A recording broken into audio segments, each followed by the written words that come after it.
আজ আমি রান্না করব সাদা মাটা আলু পটল ও রুই মাছের ঝোল।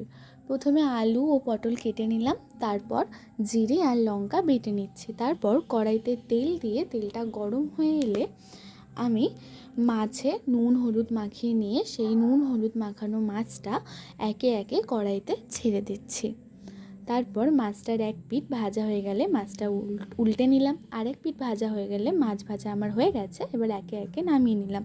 তারপর গরম তেলে কালো জিরে আর কেটে রাখা পটল আর আলু দিয়ে ভালোভাবে নাড়াচাড়া করে নিচ্ছি। আর স্বাদ মতো নুন আর পরিমাণ মতো হলুদ দিয়ে ভালোভাবে নাড়াচাড়া করে নিলাম। তারপর কেটে রাখা টমেটোগুলো আমি দিয়ে নাড়াচাড়া করে নিয়ে ঢাকা দিয়ে নিয়েছিলাম 2 মিনিটের জন্য। তারপর তার মধ্যে ওই লঙ্কা জিরে বাটাটা দিয়ে সামান্য জল দিয়ে ভালোভাবে মশলাটা কষিয়ে তার মধ্যে জল দিয়ে নাড়াচাড়া করে নিচ্ছে। তারপর সেটাকে 5 মিনিট ফুটিয়ে নিয়ে তাতে ভেজে রাখা মাছগুলো দিয়ে নাড়াচাড়া করে আমি আরও 5 মিনিট মতো ফুটিয়ে নিচ্ছি। একবারে স্বাস্থ্যকর রান্না আমাদের মাছের ঝোল তৈরি।